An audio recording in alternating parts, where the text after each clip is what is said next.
Markets have memory, and sometimes history doesn't just repeat. It haunts us. From panic selling to euphoric rallies, every major moment in market history has left a scar or a safeguard. The question is, what did we learn from it? It's our 100th episode, so we're digging into the biggest stock market events of the past 100 years, the ghost of our past.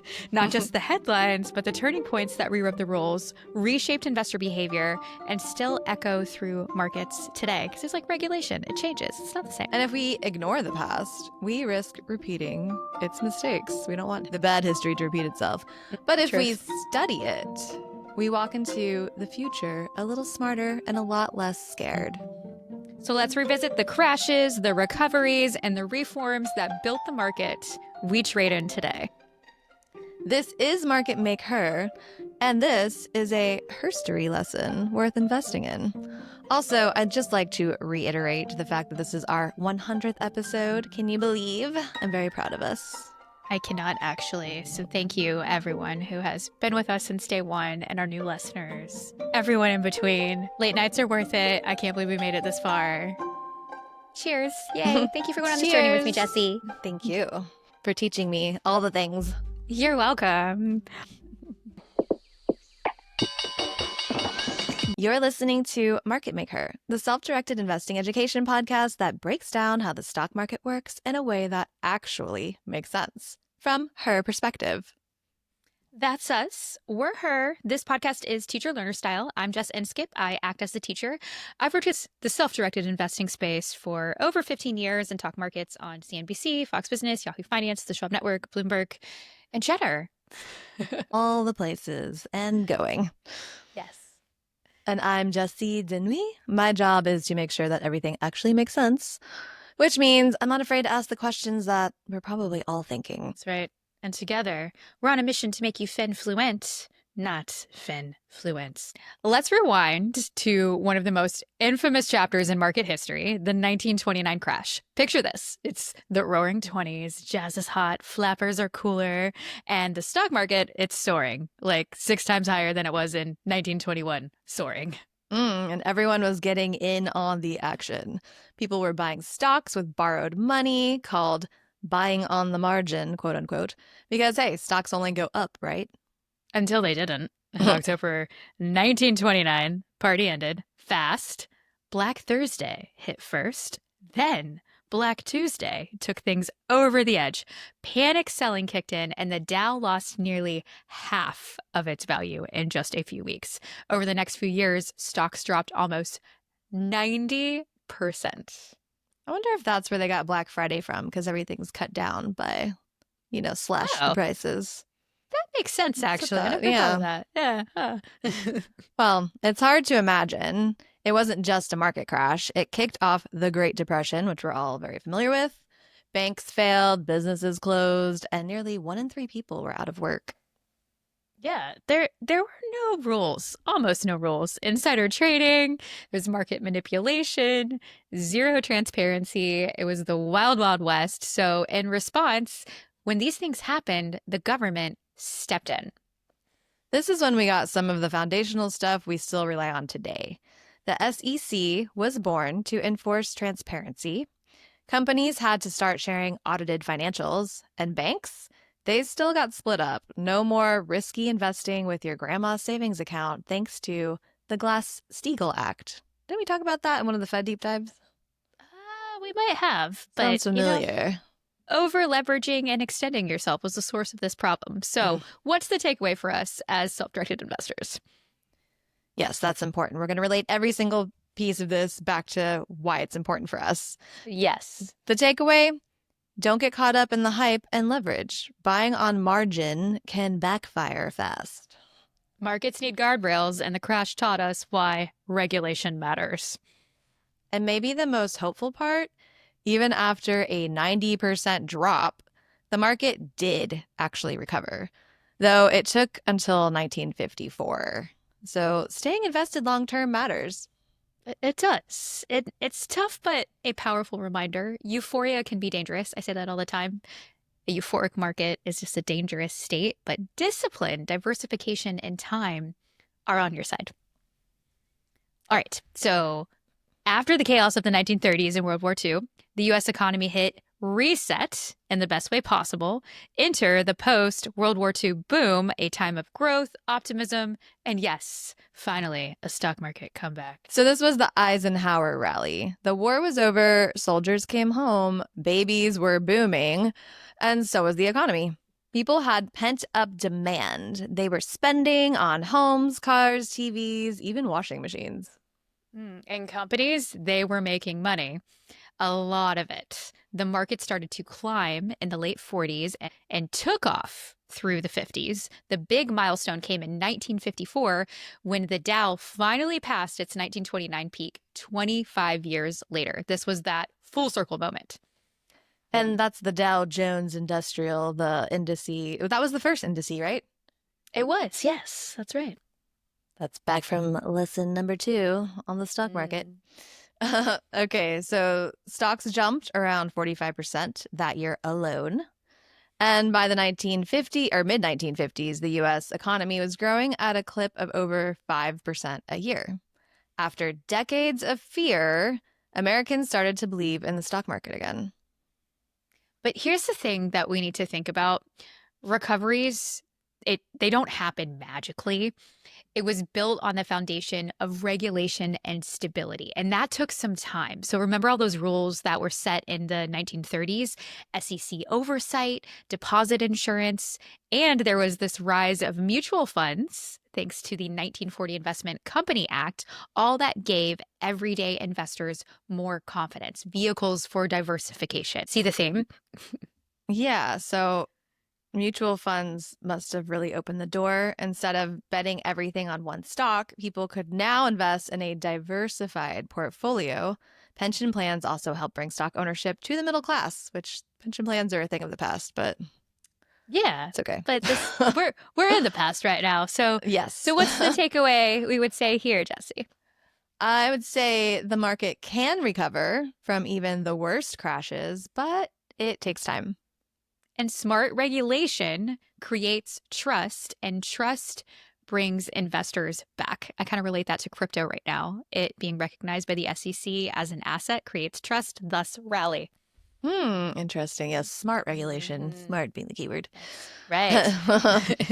And a long-term mindset. That's how you build wealth. The folks who stuck it out through the Depression were rewarded in the 50s. Yeah, and it's a reminder that growth doesn't come in a straight line. But with patience, a diversified portfolio, and belief in the system, or at least understanding it, you can ride the roller coaster back up. Yes, time in the market better than timing, like we say. Right. Now let's talk about the 1970s. When inflation ran wild, oil prices exploded, and investors learned that the market definitely does not always go up. What goes up must come down, I guess. Well, this wasn't a typical recession. It was a mix of stagnation and inflation, which gave us a new and terrifying term, stagflation. Basically, the economy wasn't growing, but prices were still going up. A double whammy, if you will. Yes. And it started with a global shock, the OPEC oil embargo in October 1973. Middle Eastern oil producers, they stopped exporting to the US, and oil prices shot up. It's self-supply and demand. We had demand, less supply. They went from $3 to $12 a barrel. That's a 4 times increase. Yeah, that's huge. That hit everything. Gas, groceries, manufacturing. Inflation soared to around 12%. But the economy was shrinking. And on top of that, the Watergate scandal, yeah, confidence was not exactly booming. And the market reacted hard from 1973 to 1974. The S&P 500 dropped nearly 50%. Like, I can't even fathom that today. And because of inflation, even when prices started coming back, purchasing power didn't. That's important. The market didn't fully recover until actually around 1980. Oh, wow. So what did policymakers do? Well, at first, not much. But by the late 70s, the Fed had had enough. Enter Paul Volcker, a man with one mission: crush inflation. Yes, we did a deep dive on this. Oh, He yeah, we did that did. by raising interest rates sky high, over 20%. By 1981, it triggered a short recession, because remember, it's the Fed's actions that tip us into recession. It worked. Inflation finally broke, and by the mid 1980s, the economy started to recover. We also saw a shift in energy policy. So the US created strategic oil reserves and pushed for more domestic energy production to avoid being so dependent on OPEC again. So, what do we think the takeaway is for self-directed investors for this one, Jesse? I think that macroeconomics matter. Mm. Inflation, interest rates, oil prices, they all impact your portfolio. That's why we talk about it a lot. And real returns matter more than normal ones. That means inflation adjusted. So if your portfolio goes up 5%, but inflation is 10%, you're still losing money because you lost purchasing power. Yeah, diversification is key, like we always say. And commodities, real estate, they all have a role. They do. And finally, decisive economic policy, it can be painful short term, like what happened in the Volcker era, but necessary for long-term recovery. Yeah, I mean, that's a lot. Like that 20% inflation, that's crazy. Crazy, but That it is. worked. Yeah, and Powell references Volcker all the time. Mm, The 70s were rough, but they shaped how the Fed thinks about inflation to this day. yeah. And for us, it's a reminder to keep your eye on the bigger picture, take a step back, and to build portfolios that can weather more than just bull markets. Mm. All right. So we talked about slow crashes, but now it's time for a market moment that happened literally in a single day. Black Monday, October 19th, 1987. Ooh, another jump scare. Yes. In the haunted market story. Yeah, this one still holds the record for the worst single day percentage drop in the US stock market history. So the Dow fell 22.6% in just one day. That is a bear market to dropping, a bear dropping, if you will. That it is. Oh my gosh, there's so many memes there. New shirt idea. Love it. But yeah, imagine the Dow Jones Industrial Average over 7,000 points today. That's the kind of move we're talking about. Yeah, and that crash started overseas in Asia and Europe, but when the US markets opened, because we're the last to go, that's how I remember time zones actually. It's Hmm. by the markets. But Oh. isn't that interesting? But because we're the last to go, panic selling hit like a tidal wave. And it wasn't emotions that was part of it, but it was mechanical that was happening on the back end. Oh, yeah. This is where computers come in, right? Like a lot of big firms had started using something called portfolio insurance. It was supposed to protect them from losses by automatically selling futures or stocks if the market dropped. Yeah, but here's the problem. Everyone had the same strategy. So when the market started falling, those automated programs all started selling at the same time. And remember, the market is a function of supply and demand. That's a lot of supply. So it created a feedback loop. Selling triggered more selling, and it just spiraled.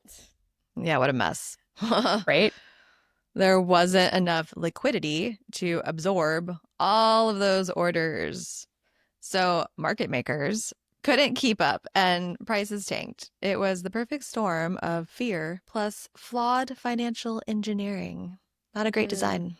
No, not at all. But here's what changed after 1987. For starters, circuit breakers. If the market drops too much, trading actually pauses to give everyone a breathing. To give everyone a breather. And they came directly from this crash. So this is the point I want to get across with this episode is after every downturn, something is implemented to make sure that that doesn't happen again, because it's usually from a failure of some sort. Yeah, so we can learn from history. And yeah, Yeah. I actually forgot we did talk about the circuit breakers in one of our past episodes. Totally forgot about that. So this is why I have to go back and re-listen to everything.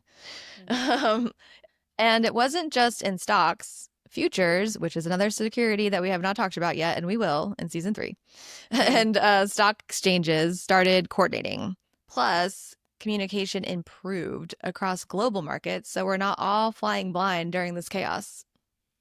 Yeah, we're a global economy. It's starting to emerge at this point. So, what do we think the takeaway is for self-directed investors here, Jessie? I like asking this at the end of every segment. This is fun.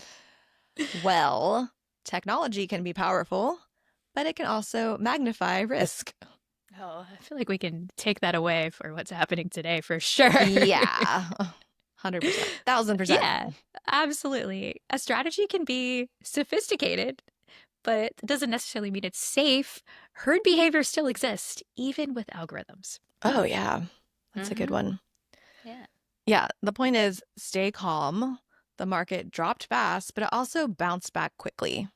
Yes. And this is one of the first times that the Federal Reserve stepped in as a market backstop.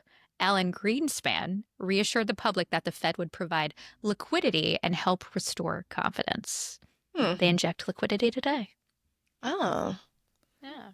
So while the crash was terrifying, it led to real improvements in market structure. And it reminds us that during chaos, it pays to zoom out, stick to your strategy, and trust that the system can adapt, like it has over history. That it has, and it does. All right. Now we're heading into the late 90s, a time when the internet was the future, but people didn't understand it. Like I don't understand my air fryer. And tech stocks felt like a one-way ticket to riches. Welcome to the dot-com bubble. The air fryer, huh? Too much machine for you? I just don't understand it. Like, how is the chicken crispy and juicy? I don't get it. Oh, okay. You're like, how is it? It's magic. It doesn't make sense. Technological magic. Well, if your company had a .com at the end of the URL, congratulations, you were basically guaranteed investor money, even if you had no profits, no revenue, and sometimes no product.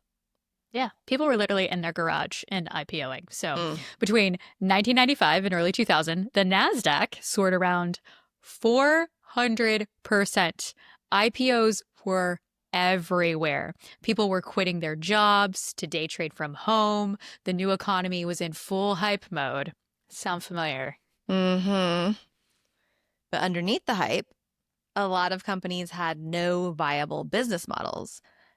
And when interest rates started rising in the early 2000s, that house of cards collapsed fast. Yes. And the difference from today is the AI companies do have very viable business models, but interest rates were rising during the AI rally. So it's very interesting. But let's go through this. So from March 2000 to late 2002, the NASDAQ dropped 78%. From over 5,000 to just around 1,100. That's 5 trillion in market value gone. Pets.com, Webvan, totally wiped out. Even giants like Amazon and Cisco lost 80% of their value. Yeah, this was brutal, especially for new retail traders who jumped in late. Many got burned badly and walked away from investing altogether. And the market didn't fully recover until 2015, 15 years later. Yeah, this crash also collided with a series of corporate scandals, Enron, WorldCom, and that led to major regulatory changes. Enter the Sarbanes-Oxley Act of 2002, which I am unsure that I am saying correctly. Yeah, I didn't know much about this one, so short for SOX. Yeah, SOX. So we call it SOX. SOX forced CEOs and CFOs to personally certify financial statements. It made companies and their auditors more accountable. Wall Street analysts, they also got checked. There was a huge conflict of interest between research and investment banking. So like the Wild Wild West, there's regulatory changes. The global settlement of 2003, it forced a separation between those departments. So when I was working at Merrill, there's something called a Chinese wall. Like literally you cannot talk to specific departments to make sure there isn't some type of market manipulation. Oh, isn't that at the NYSE too? Yeah. Remember, you can't go to the option side. Mm-hmm. Yeah. So it's like an invisible wall. That's You're right. not supposed to. Yeah. Plus, more regulations came along to make sure companies had to share material info with all investors at once, not just insiders or analysts on speed dial. So it wasn't until, I mean, think about this. Now we have the internet, we have access to data. Now we are required to see their financial statements. This is the change. That's the change. So, what do we think the takeaway is for today's self directed investors for the dot-com bubble? Well, bubbles can be exciting until they aren't, and hype is not a strategy. Yes, and know what you own, and more importantly, why you own it. The investment thesis. Fundamentals matter. Yeah, we should do another fun investment thesis episode for next season. We should. Yeah. Yes. Yeah. So obviously diversify. We like say this all the time. Diversify because so many people were all in on tech and got wiped out completely in their portfolios. Yes, and be very wary of herd mentality. Just because everyone's buying it doesn't mean it's smart. Like meme stocks. Right. And finally, transparency and regulation matter. Post-bubble reforms made markets more accountable, but it took a lot of pain to get there. That it did. All right. Next up, the big one. The 2008 financial crisis, also known as the Great Financial Crisis, the Great Recession. This was so much more than this market collapse. It was the most serious economic meltdown since the Great Depression. Yeah, I remember it well. So, what happened? Well, it started with a big housing bubble. For years, banks were just handing out mortgages to almost anyone, even people who couldn't afford them. Why? Well, because they were turning those risky home loans into investments and selling them to investors all over the world. Super shady. Yes. These were called mortgage-backed securities, and many of them were built on shaky ground. They're actually in tranches, but credit rating agencies, they gave them high ratings. So everyone from pension funds to global banks thought they were safe. Then home prices started to fall in 2007, if you remember.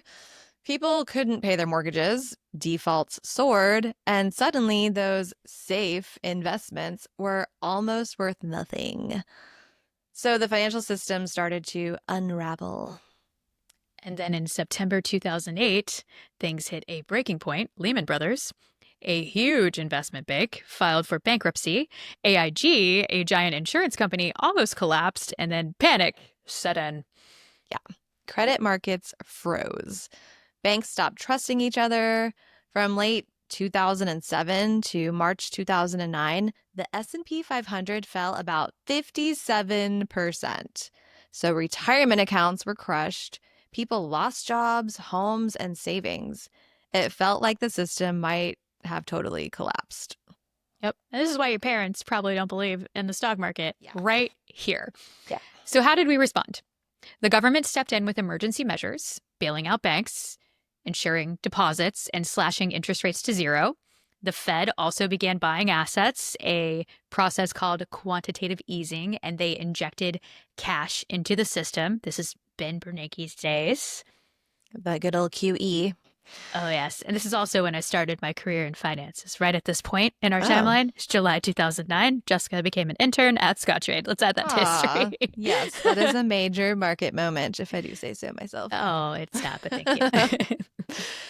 So longer term, we got major reforms. In 2010, Congress passed this Dodd-Frank Act, a big law, I guess. It's a big law that made banks safer. It created the Consumer Financial Protection Bureau, cracked down on risky trading, and made sure banks could be wound down in an orderly way if they failed. Yes, I remember when Dodd-Frank came in. This is how I could really remember stuff because I had to do a bunch of trading on it. Yeah. So what do you think we could learn from the great financial crisis, Jessie? Don't assume any investment, whether that's real estate, stocks, anything, is a sure thing. Oh, yeah. Definitely understand what you're investing in. Complex does not always mean smart, like the CMOs. Oh, yeah. And again, diversification matters. So does having a plan for market turndowns. Yes. And or downturns. Sorry. Turn down. That's a service. Turn down service. That it is. A good one, too. But stay calm. Those who held on after the crash were actually rewarded, and the market not only recovered, it soared to all-time highs in the decade that followed. I argue we recovered from that really recently. Yeah. Yeah, the 2008 crisis was a wake-up call. Speaking of turn down service, for investors, it's a reminder that patience, risk management, and knowing your portfolio are just as important as timing the market, maybe even more. This is why we do our quarterly financial check-ins, which we're due for. That is so true. And the Fed's response also shifted expectations. Investors now look to the Fed as a kind of crisis backstop at this point. But that doesn't mean markets are risk-free. It means you still need discipline, perspective, and a plan. Yeah, 2008 taught us that the system can break, but it can also be rebuilt. And for investors, staying the course through fear can be one of the most powerful decisions you'll ever make. Oh, yes. Now, let's talk about one of the weirdest 20 minutes in market history. I won't forget this one, the 2010 flash crash.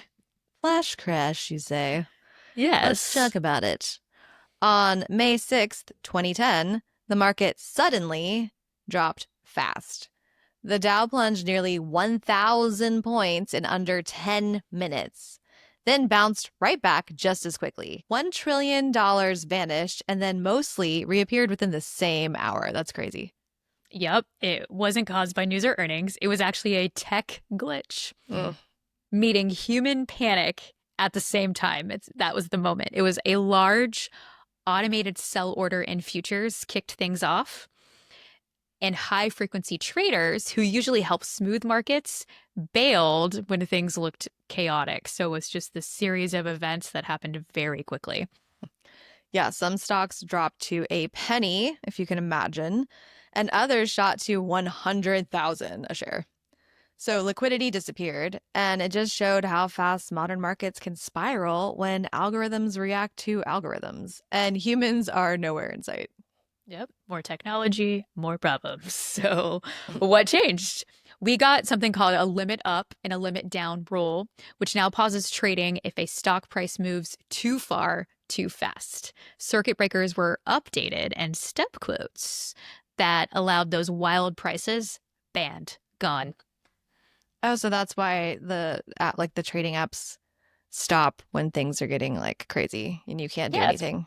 That's why like GME gets halted or these meme stocks get halted because if they move too far too fast, it actually has to wait. Like if the I can't remember the circuit breakers off the top of my head, but I used to. There's just certain percentages, and then it will stop for a certain amount of time, or they won't allow short selling unless there is a tick up on the quote. And then if there's a certain percentage, they'll actually even shut down the markets for the day. See, this is good to know because people are always like trying to say it's some conspiracy or something, but there's a reason. There's a historical reason that was always. That's why I love this episode. The result of a rule set in place because something crazy happened. So remember that. Yeah. Yeah. That's why history is important sometimes for us to like learn from. Okay. So then what's the takeaway for this one? Oh, spinning it on me. Well, it is in a high-speed market, volatility can happen even without a reason. Yeah, be cautious with stop loss orders. Some investors were sold out at rock bottom prices during the crash. Yes. So like a stop loss will say stop the pain at this price. So if it drops, but then it turns into a market order. And then if the next best bid to sell is that penny, you would have been stopped out at a very low. That's why always do a stop limit is my takeaway from that. Especially because I saw that happen and I was talking to investors and I was like, I am so sorry. This is a valid order. And it was a valid order. There's nothing you could do. Okay. Actually, I never put that together before. Yeah. Stop loss and then the stop limit. Because we talked about all those, but I didn't know how to put it into practicality. Yes. Do a stop limit. Yes. Okay. So sometimes the best reaction is no reaction though, because the market normalized quickly. And long-term investors were absolutely fed. Yeah. Like those of us who were working and couldn't trade our own portfolio. Or who just weren't paying attention. I was. No idea what was going on. I wasn't. Couldn't log in. Yeah. Yeah, the flash crash was scary, but it also led to better safeguards. And it reminded us tech can move markets fast, but you don't have to. Yes. So let's close with one of the most recent and fastest crashes in market history, which is the 2020 COVID-19 crash, also known as the coronavirus crash. Oh, yes, I do remember this. This is how I got back into investing. Good. Welcome. Yeah. I'm sure many other people did too. So in February 2020, everything seemed fine. Remember those days before the coronavirus, the COVID-19 virus, when you could do anything? Yeah, so the stock market was at record highs, but within a month, it fell off a cliff. From February 19th to March 23rd, the S&P 500 dropped 34% in just 4 weeks. And this time, it was not a financial bubble. It was not a banking crisis. It was a global health emergency. As COVID spread and countries locked down, investors panicked about a total economic shutdown, like all these shocks. Yeah, I remember everybody freaking out. And the crash was so fast, it triggered circuit breakers, which we talked about, those automatic market pauses. It triggered those 4 times in March alone. So on March 16th, the S&P fell 13% in a single day, one of the worst days since 1987. But here is the very big difference. The response was immediate and massive. The Federal Reserve slashed interest rates to zero, launched emergency lending programs, because we want liquidity. That's the important part. They started buying bonds, fixed income products. And meanwhile, Congress passed the CARES Act, which was a $2.2 trillion stimulus package. And those pent up savings helped to a really fast recovery. And this is the Federal Reserve that we have right now, the same FOMC committee. That's right. Yeah. So the market, it did snap back fast. By August 2020, the S&P 500 had regained its pre-pandemic highs. So what do we think investors should take away from the most recent one, Jessie?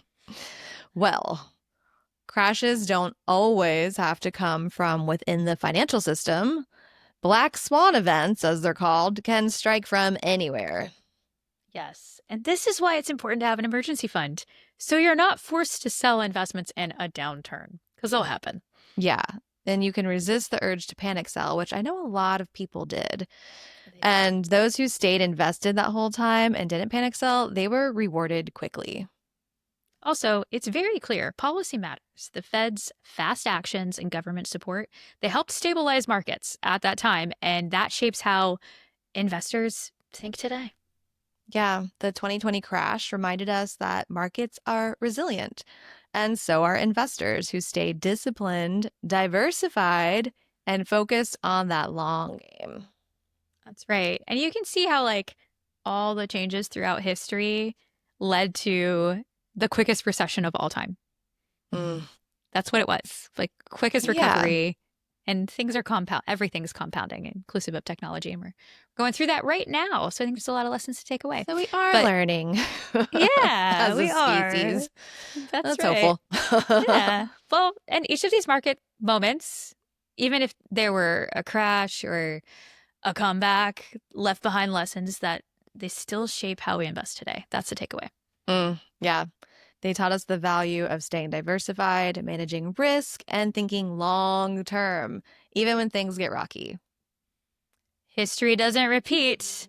It doesn't necessarily rhyme, but there is an echo, or as Jessie likes to say, a haunting. Haunting of the past. Yes. But the more we understand the past, the better prepared we are for whatever the market throws our way next. Yeah, because investing isn't about predicting every wave. It's about learning how to ride them. That's right. Yeah. Thank you for all of our listeners and you, Jessie, for coming on this journey with us for 100 episodes and 100 years of market wisdom. Here's to the next 100. Yeah, I'll be around for centuries as the vampire I am. And we are starting season 3 next week with a new format. We'll be bringing you a simplified investing concept or walkthrough each month, and probably also a more advanced concept. And in true Jess and Skip fashion, because she likes to share all of her vast knowledge with us, we will probably be doing some deep diving as she can't help herself. I can't help it. We're still not even done with the Fed series. I cannot help that accurate financial literacy is my passion. Like literally at my bachelorette party in England, I was talking about options trading to the cast of Love Island. And I didn't even know that I was talking to them. Before I discovered Love Island, it was before COVID. That's amazing. Yeah, I mean, honestly, we're all here for it. Literally on this podcast, if you're listening, that's why you're here, to get this education. It's true. So much appreciated.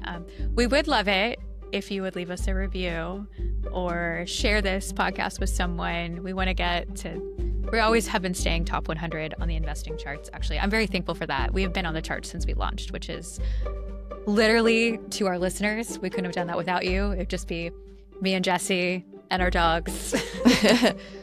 I mean, yeah, like I said from the beginning, selfishly started this podcast because I wanted to learn all this stuff and have your undivided attention and knowledge at my ready. So I'm glad we were able to bring thousands and thousands of you along on that journey with us. And we will continue to keep compounding our knowledge, because when you build knowledge, you break down barriers.